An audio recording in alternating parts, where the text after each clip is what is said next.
Abraham का विश्वास। Okay, the faith of Abraham. और अब्राहम का विश्वास को क्या कह सकते हैं हम? फादर ऑफ विश्वासियों का पिता। नहीं, जैसे एबल के विश्वास को फेथ ऑफ वर्शिप, वेटिंग के विश्वास को फेथ वॉकिंग, नूह के विश्वास को फेथ वर्किंग, अब्राहम के विश्वास को इंतजार का विश्वास, वेटिंग विश्वास, फेथ वेटिंग।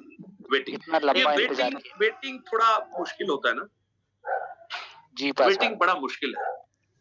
अगर अब्राहम के जीवन में देखेंगे तो उसने भी वेट किया लेकिन फिर गड़बड़ हो। मैं जब देख रहा था, अब्राहम हो चाहे इसहाक हो चाहे याकूब हो, इनके जीवन में पराजय संभव हुई, पराजित हुए वो लोग। अब्राहम कई बार पराजित हो गया विश्वास में, यानी इतना कमजोर हो गया कि 12 अध्याय में जिस वायदे को परमेश्वर ने दिया, 15वें अध्याय में फिर से उसको आना पड़ा बताने के लिए। यानी अब्राहम विश्वास में कमजोर पड़ रहा था। और जब देश में अकाल पड़ा तो क्या किया उसने? मिस्र को चला गया, मिस्र देश को चला गया। वो एक बहुत बड़ी पराजय थी। जब बच्चा होने में देरी हुई तो क्या किया उसने? हागार के संग सो गया। हागार के साथ उसकी पत्नी ने कहा हागार से एक बच्चा पैदा करो, तो एक बच्चा पैदा हो गया, उसका नाम इस्माइल आ गया। आप देखिएगा इन सारी परिस्थिति, और अपनी जो पत्नी है उसको सुरक्षा, उसको लगा कि मैं सुरक्षित नहीं हूं, परमेश्वर की सुरक्षा पर उसने भरोसा नहीं किया, उसे अपनी बहन बना लिया। कितनी बार पराजित हुआ, डिले किया उसने। जब परमेश्वर ने कहा कि वायदे के देश में चले जाओ, तो कहां जाकर रुक गया वो? कौन सी जगह रुका बताइए? मिस्र में नहीं, हारान। यस, पास्टर बलवंत ने बिल्कुल सही बोला। मेसोपोटामिया से निकलकर वो, आप ना इसको याद रखिएगा, 12 अध्याय उत्पत्ति की पुस्तक में जो हम पढ़ते हैं, तब परमेश्वर ने अब्राहम से कहा अपना घर, अपना देश छोड़कर निकल, पिता का घर छोड़कर निकल। तो परमेश्वर ने ये पहली बार नहीं कहा, ये दूसरी बार कहा। पहली बार जो अच्छा, जब 12वें अध्याय में जब अब्राहम से बात जब परमेश्वर ने की, तब परमेश्वर का भक्त अब्राहम हारान में है। परंतु जब पहली बार परमेश्वर ने अब्राहम को बुलाया, वो मेसोपोटामिया में था, कसदियों के देश में। और हमने प्रेरितों की पुस्तक 7 अध्याय उसके 2 और 3 वचन में इस बात को पढ़ा। वंदना पढ़िए, प्रेरितों की पुस्तक 7 अध्याय उसका 2 और 3 वचन।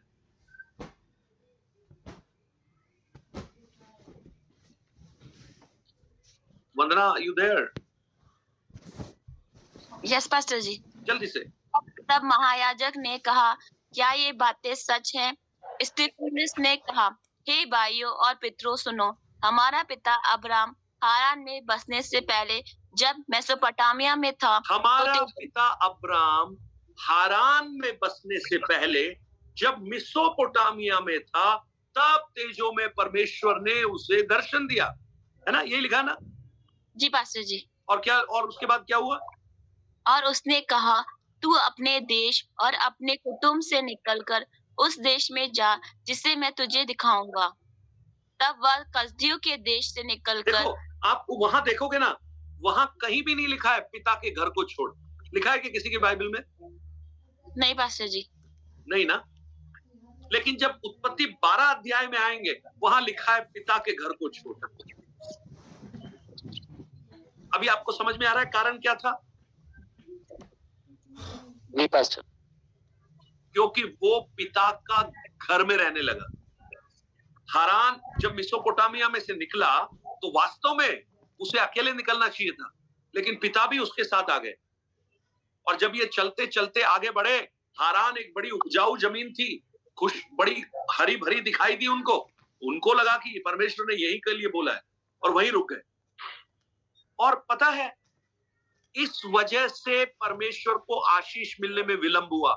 यह कारण था, जब परमेश्वर की आज्ञा पूरी तौर से अब्राहम ने नहीं मानी, विलंब की आज्ञा मानने में, तो उसकी आशीष मिलने में भी विलंब हुआ।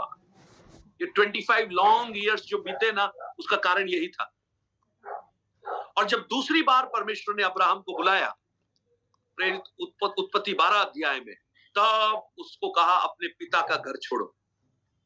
तब मुझे समझ में आया पिता का घर छोड़ने का कारण क्यों लिखा गया, क्योंकि उसके पिता हारान ने वहां घर बना लिया।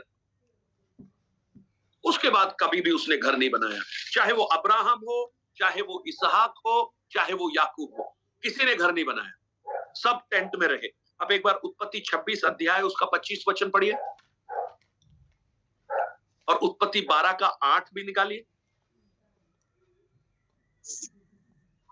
तब उसने वहां एक वेदी बनाई और यहोवा से प्रार्थना की और अपना तंबू वहीं खड़ा किया, और वहां इसहाक के दासों ने एक कुआं खोदा। अब क्या खड़ा किया उसने वहां पर?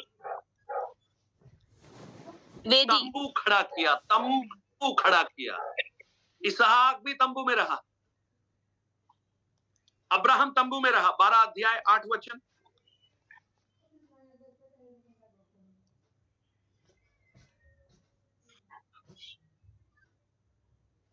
पढ़िए पढ़िए।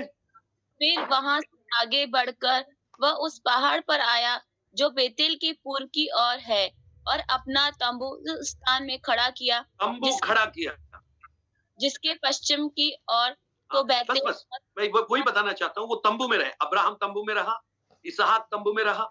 अब इब्रानियों 11 का 9 जब पढ़ेंगे, 11 का 9 वहां पर लिखा है, विश्वास ही से उसने प्रतिज्ञा किए हुए देश में, जैसे पराये देश में परदेशी रहकर, इसहाक और याकूब समेत जो उसके साथ उसी प्रतिज्ञा के वारिस थे, तंबुओं में वास किया। All lived in tent. और याकूब के बाद जो उसका जो बेटा जो यूसुफ था, जिसके द्वारा उस इजरायली राष्ट्र की स्थापना हुई, तो आप देखिएगा अब्राहम का बेटा इसहाक का बेटा याकूब का बेटा यूसुफ। 4 पीढ़ियां, यानी विश्वास जो है वो पीढ़ियों में क्या हो रहा है?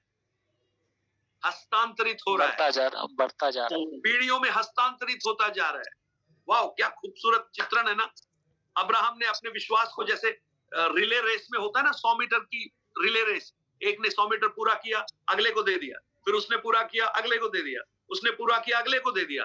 अब्राहम ने इसहाक को दिया, इसहाक ने याकूब को दिया, याकूब ने यूसुफ को दिया, और वो बढ़ते बढ़ते बढ़ते यीशु मसीह ने मुझे और आपको दिया। रोकिए मत इसे आगे देते जाइए।